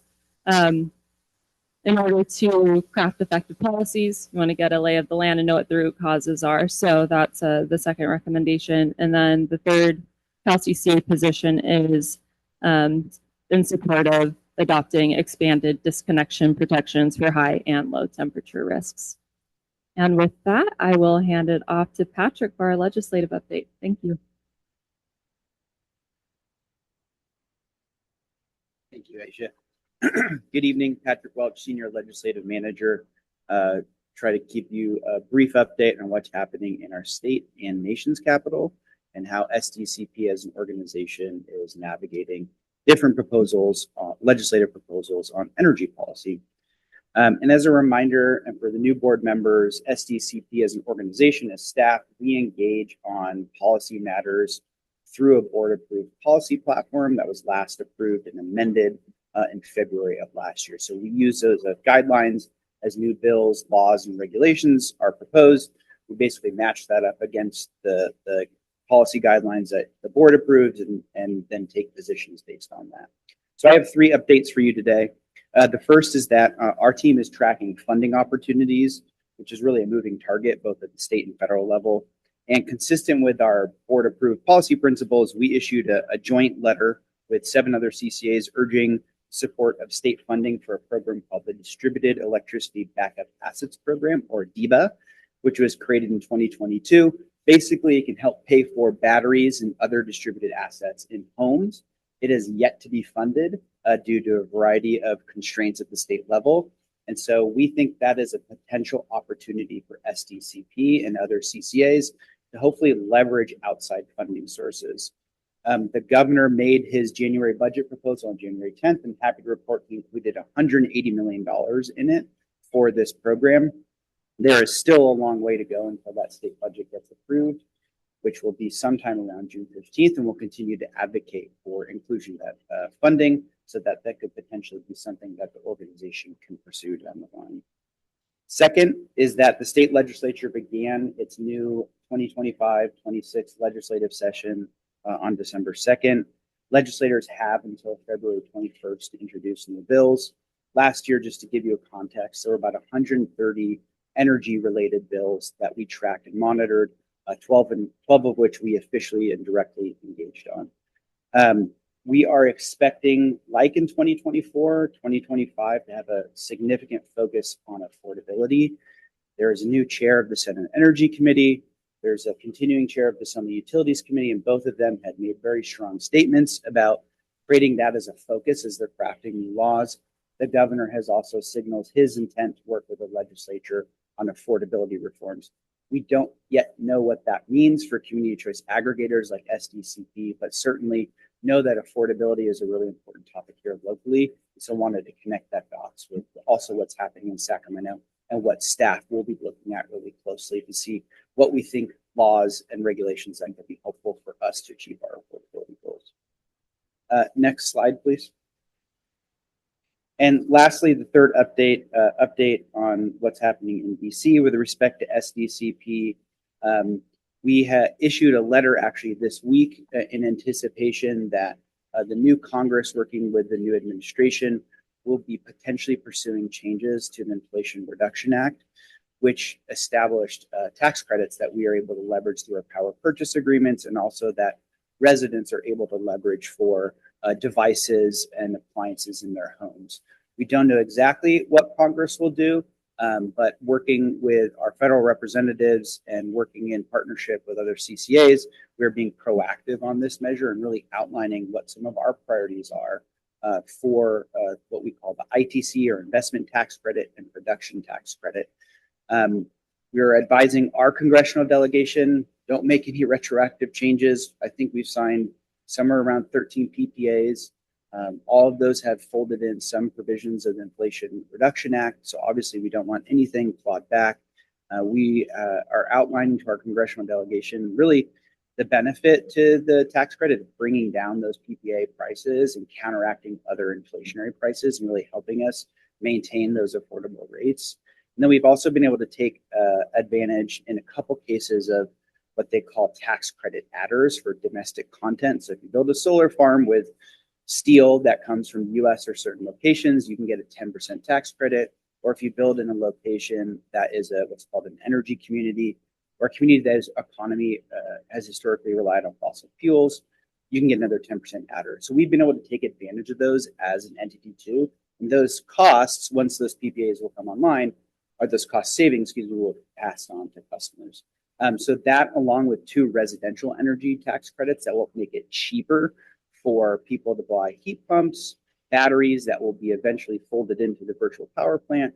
Those are the tax credits that we're advancing to our congressional delegation and saying, hey, these are really important to San Diego Community Power and our ratepayers. So we'll continue to monitor developments in Congress and work with our delegation there to make sure that they are aware of how important some of these tax credits have been to us as an organization and to our ratepayers. So that concludes my report. Thank you. Thank you very much. Do we have any public comment? No, Madam Chair. Do you have any director comments or questions? Thank you for all those updates. It's nice to know them, and knowing all anything that is about, in our industry. It's nice to be brief. Thank you. Thank you, Madam Chair. Any other director comments or questions? Seeing none. You have a couple questions regarding the state legislature and the initiative to have affordability as a priority. Do you expect that to be this legislative calendar, any bills, or the following? Yeah, I do expect that they can introduce bills until February 21st. We've already seen some legislation introduced that would require, for example, the PUC to take action to require the IOUs, for example, to limit their rate increases to the rate of inflation. And so I expect we'll continue to see similar legislation along those lines to propose reforms and limitations to keep costs down. Great. That's great to hear. And then my second question is related to wildfires. Have you heard or do you expect any legislation to address funding for undergrounding lines that seem to be a cause for increased cost? Yeah, well, today the governor did sign a supplemental budget package to provide $2.5 billion in recovery funds for the wildfires in the LA area. It's not directly related to your question, but that has come up in the past. Actually, there was a budget hearing this week in the Senate where some of the senators were asking about that. So I think it remains to be seen what kind of funding can be provided for that, but I certainly think it will be part of the conversation. Very interesting. Okay, thank you so much. This is a receive and file, so no need to vote on this. Thank you. Thanks for the presentation. Next, we're going to move on to item number 20, update on solar battery savings program. Emily Fisher, Senior Programs Manager, and Colin Santulli, Director of Programs, will present the item. Board, thank you. I would never say that we save the best for last because all of our work is very important, but I will say that I'm very proud to be able to represent the agency with this program up here today and give an update on the solar battery savings program with Emily Fisher. And this program really does represent the best of the team effort here at Community Power and what we can do. Like I mentioned, Emily and I are up here today, but this was only possible, this nationally recognized program is only possible through the work of our public affairs team, our finance team, getting our payments out, our regulatory team helping us look for future funding, our customer ops team, even our general counsel helping us figure out how to run an incentive program here at the agency. So really proud of what we've done here as a team and lucky to be able to present on it. Next slide. And so at a very high level, you all are likely aware that how customers in California, rooftop solar customers, are compensated for their solar has really evolved over the last 20 years. And we won't go too much in detail here, but going back 20 years with net energy metering 1.0, it was a very sweet deal for rooftop solar customers. And as we saw more and more solar come online, that has really evolved and the policy landscape has changed. Kind of fast forwarding to April 2023, there was a really big shift called net billing tariff, or NEM 3.0, some folks call it, that significantly changed the economics of rooftop solar. And it did so in a way that there was this recognition that rooftop solar customers were being subsidized by all the other customers in the state. And this is a way to kind of rebalance that. It was also a recognition that we really need to be incentivizing batteries with our rooftop solar based on how our demand curve had changed as a state over the years. So the change to net billing tariff, like I mentioned, it really reduced some of the financial benefit of having solar, especially if you didn't have batteries on your system. And the solar industry in California really took a hit when that switch happened, and especially here in San Diego. And we looked at that when this board adopted net billing tariff in October of 2023. We looked at that as an opportunity to engage with our local solar community and also to help our customers kind of transition from just rooftop solar to solar plus storage, which is really the future. Next slide, please. And so with that adoption of net billing tariff, and like I mentioned, those rooftop solar customers, the new customers, would be receiving a lower compensation for their generation. We actually estimated that Community Power as an agency and our customers would save nearly $20 million over 3 years based on estimates of future adoption of solar.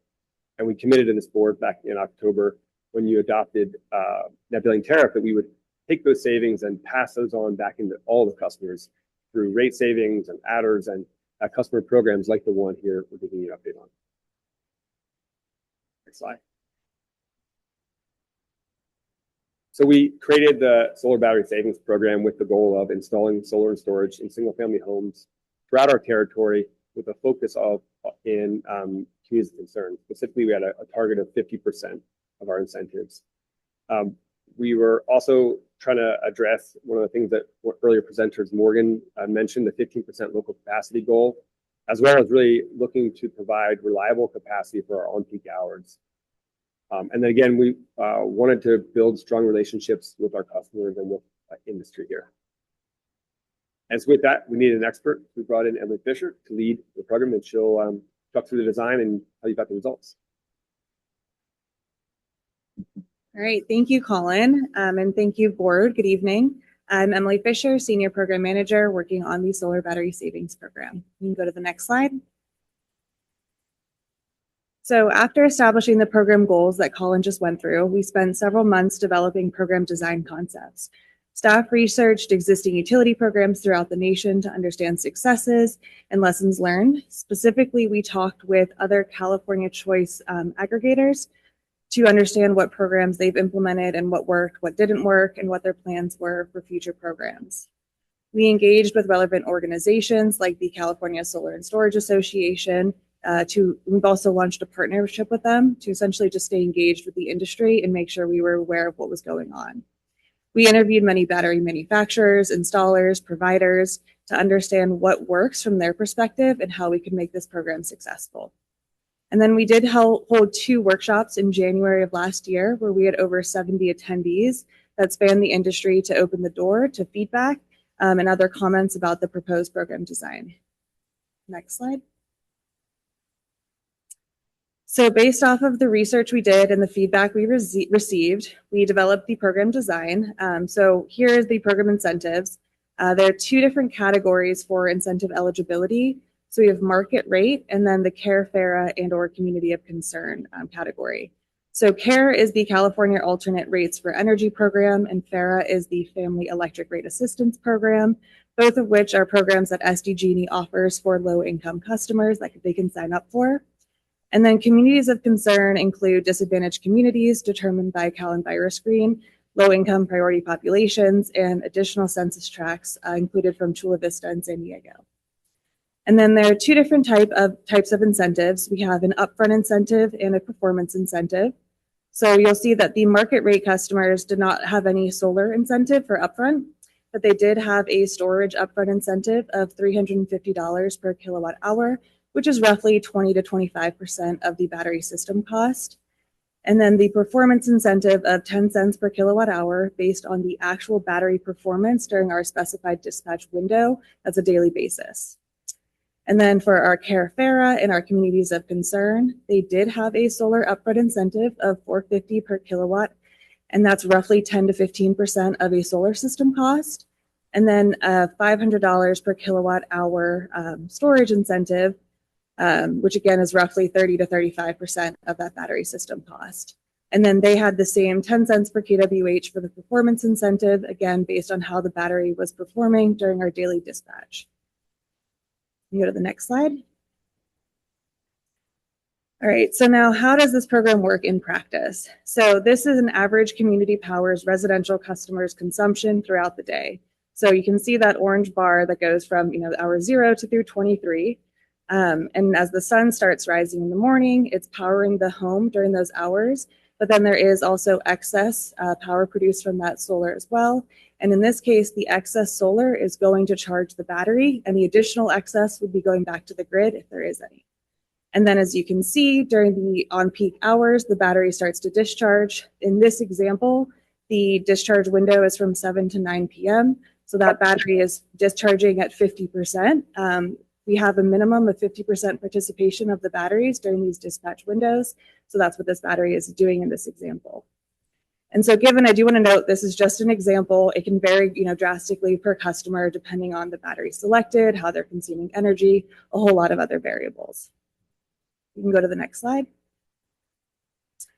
So after the program incentives and parameters were determined, we prepared and finalized all program documentation, including program manuals, FAQs, registration for contractors and battery manufacturers, and many more documents. But we started preparing for program trainings and then actually launching the program.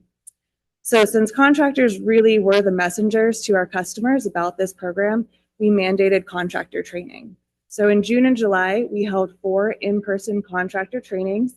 3 of them were at a local large distributor, Green Tech Renewables, and the other one was at International Brotherhoods of Electrical Workers, IBEW, and we had 44 different contracting companies attend those trainings.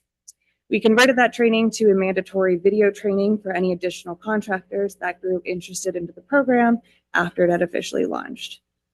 And then to ensure proper communication with those approved contractors, we held weekly office hours, and we also had a weekly newsletter that would send out communications just to provide consistency with all of the contractors we had enrolled. And then as for battery manufacturers, we held a live virtual training seminar for those battery manufacturers, and that was recorded. So we would share that with other battery manufacturers as they became interested in the program. And then we also held one-on-one meetings to essentially answer any of their questions, talk through the programmatic operations, data sharing, and all of that. Go to the next slide. So this is a general timeline of the program from initial trainings through the program closeout. So in June and July, we did hold those in-person contractor trainings and the virtual battery manufacturer trainings. At the end of July, we started accepting applications. And within the first 24 hours, we received over 500 applications. And then in September, we began processing the upfront incentive payments, and we continue to do so. And then in early November, we stopped accepting applications with that funding being fully allocated.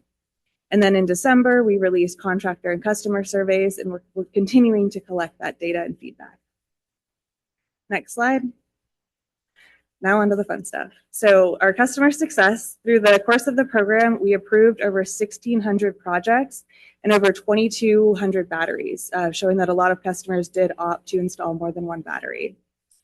We did have an 87% approval rate. We did reject some customers for obviously not being within our service territory, opting out of our service, or not having a solar system size large enough to charge the battery to meet the program requirements. And then we have paid the upfront incentive on 572 projects so far. That's over 35% of the budget. And we're continuing to process those upfront incentives on a weekly basis. The average incentive was around $6,800. So as discussed on a previous slide, the incentive did vary based on customer eligibility. So you can see in the graphic on the top right, the breakdown between our market rate customers, Care Fair customers, and communities of concern. So you'll see that 38% of the incentives did go to our Care Fair customers and our communities of concern. I do want to note we were expecting SGIP or self-generation incentive program to be available in the fall last year to hopefully add an additional incentive for our low-income customers, but unfortunately it was delayed. So it's looking like it'll likely be released in the next month. But we weren't able to allow our customers to leverage that dual incentive. So it would have drastically reduced their system cost.